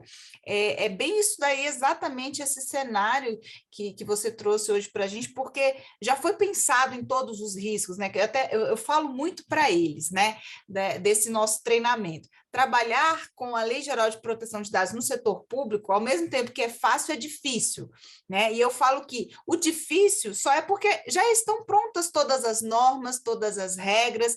A administração pública tem essa coisa, né, da legalidade estrita, então a gente tem que estar sempre vendo se a norma permite que a gente faça determinadas coisas, tem que estar sempre lendo todos os normativos que estão relacionados àquele órgão, né? Estar por dentro dos atos normativos é a maior dificuldade, mas, ao mesmo tempo, é muito mais fácil, porque justamente por meio deles já vem muita coisa pronta, né? Aquilo que você colocou no final. Muito do trabalho que vai ser feito com relação à privacidade já foi desenvolvido com outro olhar, em um outro momento, com um outro foco, e aí cabe ao consultor, à pessoa que estiver à frente, né, da implementação, fazer esse aproveitamento, orientar o pessoal de informática, de segurança da informação, de como amenizar, de como melhorar. Então, assim, às vezes já tem até equipe que trabalhou com aquilo. Então, a gente encontra essa facilidade, né, no setor público de ter, por exemplo, esse guia que foi desenvolvido já com todo o brainstorming transformado em checklist, né, dos controles já mapeados para poder só fazer, já inclusive a pergunta pronta, já com a resposta, inclusive com o resultado. Então, eu acho que isso facilita, né, o trabalho de quem vai fazer isso dentro dos órgãos públicos, né? E aí, as pessoas, quem tiver alguma pergunta, vocês estão ainda em estado de choque ou vocês estão tímidos ainda? Não tem perguntas? Ainda em estado de choque, Cássia. Meu Deus, que isso?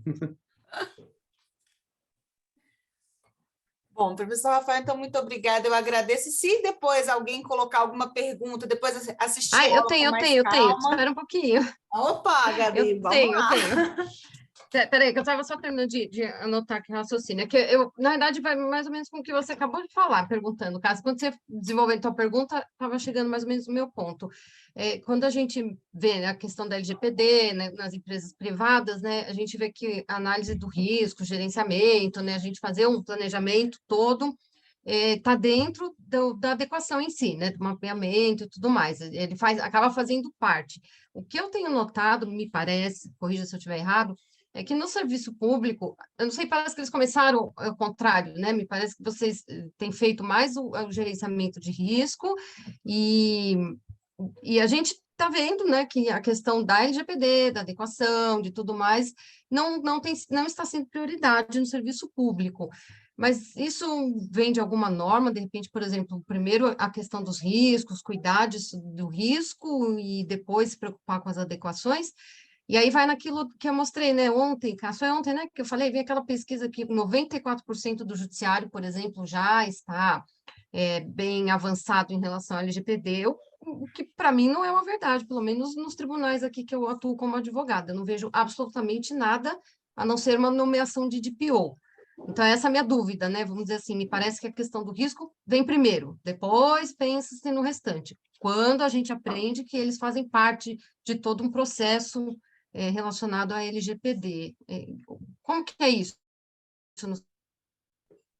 Olha, na verdade, o que eu tenho, a minha percepção também, Gabriela, é quando a gente falou muito de causa aqui, né? Mas qual é a consequência efetiva para um gestor, caso aquele risco aconteça? Então, assim, o que eu entendo é que muitas das vezes a consequência não é a das mais absurdas para o gestor pessoa física, sabe? Isso é a mesma coisa para a segurança cibernética, porque muitas das vezes vale a pena correr o risco. Porque, assim, eu acho que, com todo respeito até a maioria das pessoas, eu acho que a maioria do pessoal que cuida, que trabalha com LGPD, muitas das vezes não sabe nem a profundidade desse tema. Como você bem colocou, acha que simplesmente nomear um encarregado é suficiente. Mas como vocês viram hoje, o assunto é amplo, o assunto é profundo. E as mudanças envolvem anos para mitigar efetivamente o risco. E não é à toa que está todo dia. E não é só na área pública, não, na área privada, todo dia tem incidentes. E como eu mostrei, é uma mudança de cultura no que tange a engenharia da tecnologia, que já aconteceu na engenharia civil. Então, por que acontece? Porque ninguém compreende o que é risco cibernético ainda. Tá? Então, eu acho que é isso. Então, a gente precisa aí de mais tempo para que as coisas caminhem. Isso não vai acontecer amanhã, né? Não vai acontecer daqui 2 anos, daqui 5 anos. Vai tempo ainda. Um bom tempo aí de consultoria para ser feita ainda, tá? Até que isso aí seja bem maduro. Tá? Agora, as consequências precisam ser feitas, né? Igual a impunidade é o que gera os malefícios para a sociedade, né? Não adianta ter lá o direito à privacidade se não acontecer, né? Se aquele direito for violado, o que vai acontecer com quem é responsável por ter violado aquele direito, né? Enquanto não tiver a responsabilização, vai continuar do mesmo jeito. Professor, essa é a minha visão, tá? Diga aí, Clarice. É o seguinte, essa gestão de risco, ela não existe recentemente. Ela já existia, ela já fazia parte ou seja, da administração pública, não sei exatamente se é só, mas antes da LGPD, é isso? Ela já existe, assim, na verdade... já existia? Não, na verdade é o seguinte, o que aconteceu? Por que a gestão de riscos começou a surgir na administração pública? Tudo começou muito com a atuação do próprio TCU, tá? O TCU começou a atuar de forma muito no que tange a responsabilização. Então, ele estava lá na 3ª, 4ª linha de defesa, lembra da imagem das linhas de defesa? O TCU, como aquela auditoria externa, ia lá e impunha. Olha, gestor, você tem que fazer isso, isso e isso. Aquilo ali, você não fez, você vai responder, né? De forma administrativa. Naquela lei da responsabilidade, como é que é, a gente fala? Lei de improbidade administrativa. Lei de improbidade administrativa. E o tribunal, nessa linha, ele criou um questionário, né, Rafael? Existe o IgG.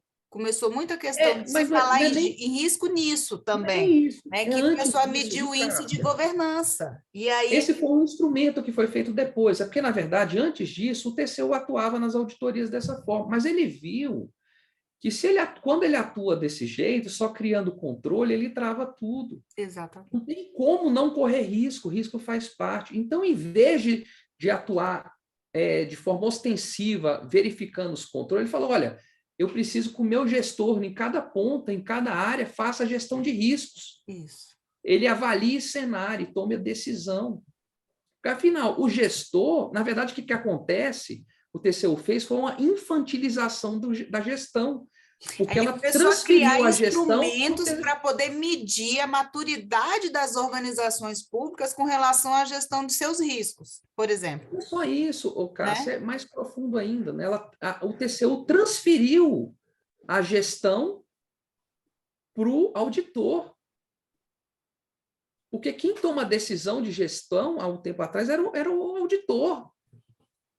Olha aqui uma coisa ridícula que eu vou dizer para vocês, coisa mais engraçada, casos que acontecem, né? Por exemplo, eu terminei o doutorado, vai fazer 10 anos, né? Mês que vem.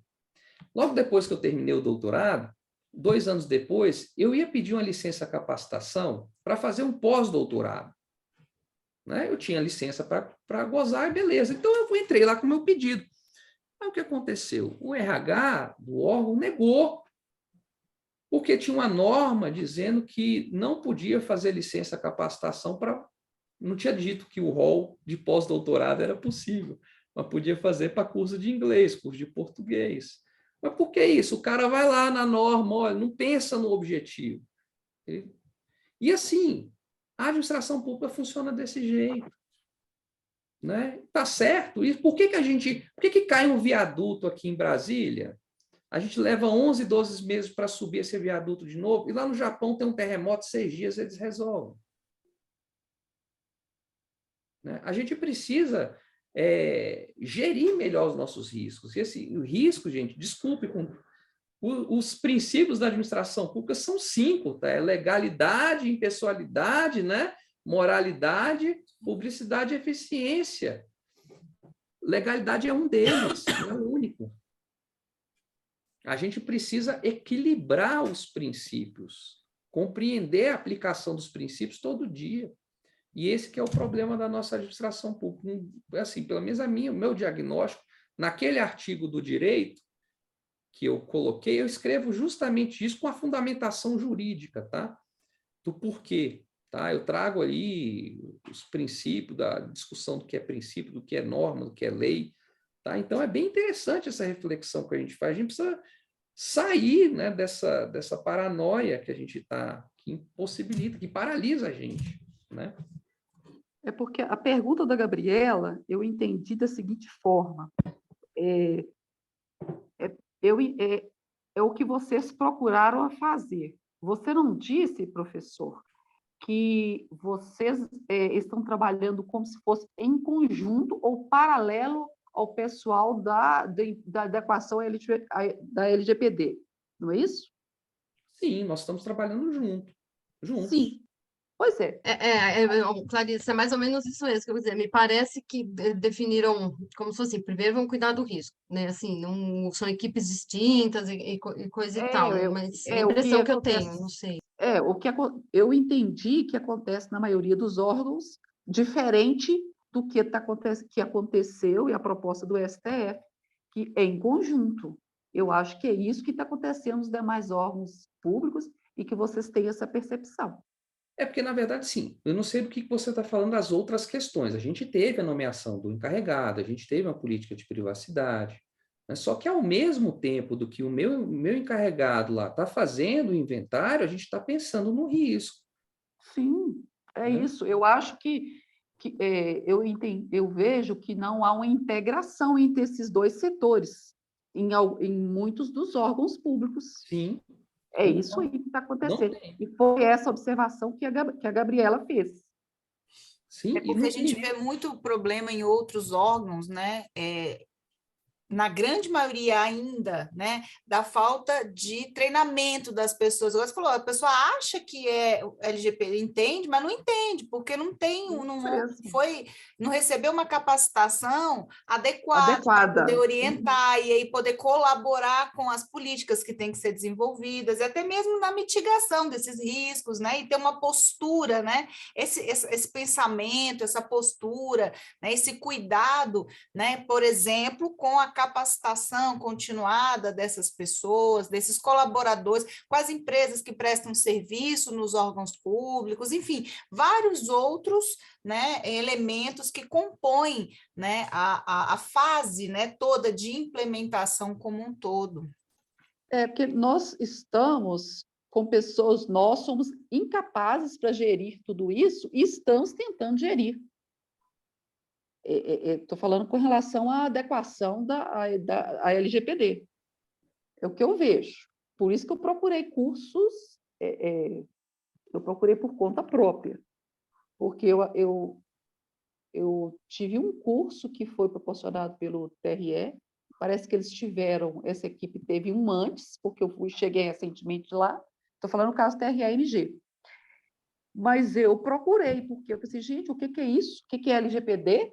Sabe, se qualquer coisa assim que eu joguei para mim, eu tenho que procurar, porque se me colocaram aqui, eu tenho que dar conta. Correndo atrás. Pelo menos tentar, né? E de fato, assim, cabe, né? Eu acho que dá o risco aí, posto para todo mundo, né? A gente sendo cowboy nesse assunto, né? Como bem colocou. E estamos todo mundo aprendendo junto aqui, compartilhando essa jornada de descobertas, porque está sendo mesmo um momento de ir aprendendo, aplicando, vendo o que dá certo, o que não dá, e orientando e passando para frente aquilo que dá certo, desenvolvendo uma metodologia que funciona, vendo a metodologia que não foi a parte que não funcionou, o que é bom fazer antes, o que é bom fazer depois, enfim, estamos aí aprendendo, né? Pois é, professora. Tanto é que não é o caso aqui de gestão de riscos nem nada, mas aquele documento que eu passei para a senhora ontem, todas aquelas perguntas, daquelas 5 perguntas, daqueles questionamentos ali do TRE do Paraná, 4 foi eu que suscitei, sabe? Que eu que levantei. Levantei primeiro para alguns do TRE do MG. Eles não conseguiram... Não passaram adiante, né? Não passaram adiante, eu acho que não deram a importância, não conseguiram, não que eles não deram porque eles não quiseram, eles não conseguiram dar a importância. Aí me deram um e-mail dessa pessoa lá do Paraná, eu conversando com ela, ela disse, não, passa para mim, porque a corregedoria aqui está levantando algumas dúvidas, alguma coisa, entendeu? Foi através de outra regional. Mas você vê, é isso que o professor Rafael colocou para a gente, né? As pessoas acham que sabem o que é e não tomam as devidas atitudes, né? Não são proativos no sentido de, eu posso mitigar esse risco aqui tomando, nem que seja perguntando como fazer, questionando a autoridade competente ou o gestor que pode resolver. As pessoas simplesmente não enxergam a importância de seguir com isso, de fazer, de dar a devida atenção, porque não conseguem visualizar o risco que aquilo tem.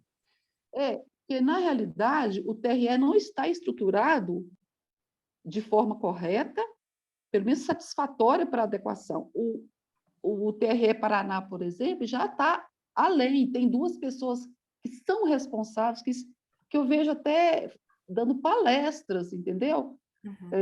Com maior segurança a respeito disso. Eu vejo Vamos torcer para ir melhorando e que as pessoas irem se capacitando e auxiliando seus órgãos, porque é isso que a gente precisa, de pessoas capacitadas e dispostas, porque tem gente que se capacita e tem condição, mas não tem essa disposição de passar para frente, de auxiliar, é muito do perfil também, né, do profissional. Então, vamos torcer para que pessoas capacitadas e dispostas, né, levem esse assunto aí para frente, dando exemplos, desenvolvendo metodologias e fazendo como o professor Rafael, publicando suas pesquisas e trabalhando em prol disso daí para a gente poder criar, né, esse mindset dentro das organizações públicas, né? Vamos aguardar aí o trabalho do professor aí com relação à gestão de risco, né? Baseada acho que na coisa do TCU, não é isso? O CNJ, que a gente está CNJ. adaptando. Da 396, da 396. Isso, Da que a gente está resolução, isso. tirando os controles de segurança do Ministério da Economia e colocando os da 396. Isso que a gente está fazendo. Ó, vai ser fantástico. Vamos acompanhar, Vai vamos ser ficar de olho bastante aí. interessante.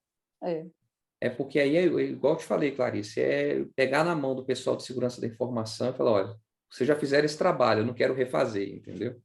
Uhum. Ótimo, gostei. Aguardaremos, né? Isso aí, convido, né? Quem quiser ir mais a fundo nos assuntos, eu estou lá no programa, né, de pós-graduação, vocês têm meus contatos. Eu acabei não anotando qual que é o contato, professor, da Você rede passa para social. eles, Eu cara. passo, Cássia passa ele vai depois, tá bom. ele já me disponibilizou os slides da aula e no último slide tem todos os contatos dele, eu vou disponibilizar na íntegra para vocês. Eu vi que subir tinha, daí eu fui essa aula. perguntar. Tá, quando subir a aula eu vou subir os slides completos e aí na última folha vai estar lá, todos os dados para vocês entrarem em contato Cássia, com ele. É, Diga aí, eu, Emerson. Qual a chance de a gente conseguir aquela planilha que foi apresentada aí do Ministério da Economia? Já está lá para Porque- vocês, vai subir junto. Lembra que eu comentei na aula, eu não sei se você estava presente na última aula, que eu falei dessa planilha, falei que já tinha sido feito todo esse mapeamento, toda essa pesquisa inicial para identificar os maiores riscos, os riscos possíveis com relação à privacidade e proteção de dados, que aquilo já tinha sido, né, transformado num guia orientativo para a administração pública e que ia subir junto com a aula, inclusive. então a planilha vai ser disponibilizada também. Vai, porque a planilha, essa planilha que o professor Rafael trouxe hoje para vocês dentro do material que ele preparou, ela existe dentro desse guia da Secretaria Digital. Legal, né? Porque eu entrei aqui conforme estava acontecendo. Eu entrei, só que a gente tem que preencher dados de órgão público, né? Vocês vão receber direitinho, vão receber os 3 guias. Tá bom? Mas não só o guia, a planilha também. A planilha está dentro do guia, Emerson. Tá, mas não aquela em Excel que você preenche. Não, aquela lá é automática dentro do site da Secretaria Digital. Então, e aí a gente fazer não consegue cadastro. usar. Eu entrei lá para ver, a gente não consegue usar, porque você tem que colocar dados de órgão, né? Órgão público. Isso. É porque faz automático, mas é exatamente o que ela é. Essa automática, ela é exatamente a fotografia que está lá dentro do guia, só que é automatizada. Em vez de você responder e depois criar a fórmula e calcular, você vai preenchendo as bolinhas e ele já dá no final o resultado. É exatamente a mesma planilha. Essa planilha automática, ela não é disponibilizada para qualquer pessoa, é só para quem tem cadastro público que fica lá dentro do órgão público. Então, aí a gente não consegue utilizar, né, essa automática. Não, mas é como o professor Rafael falou, a gente pode fazer a nossa própria, a gente pega aquela que está ali, joga no Excel, porque ela já está feita dentro do arquivo de PDF, né? A gente só copia, cola no Excel, organiza e estabelece ali a fórmula, né? O conhecimento está ali, né? E aí tem que se adaptar de acordo com a necessidade de cada consultoria, de cada órgão, e eu acho que varia, né? A gente mesmo modificou, né? A gente não usa aquilo que está no guia justamente porque a gente precisou adaptar de acordo com a nossa realidade. Então, também não sei até que ponto ter isso pronto é tão benéfico, enfim. Assim, mas seria, no meu caso, seria mais para testar. Quantidade. Né? Para testar o quê? Eu pensei assim, se tivesse acesso a ela pronta, para fazer uns primeiros testes, né? Para ver um resultado pronto, aquelas cores, vermelho, verde, amarelo, até conseguir implementar uma. Mas ok. Tá.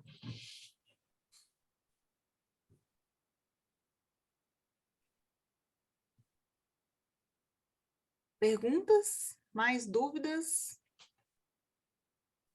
Bom, gente, então é isso. Professor Rafael, mais uma vez, muito obrigada aí pela sua disponibilidade de estar aqui com a gente hoje, trocando conhecimento, aprendemos muito. Muito obrigada. Agradeço aqui mais uma vez em nome de todo mundo. Obrigada por deixar os contatos, colaborar aí com o material.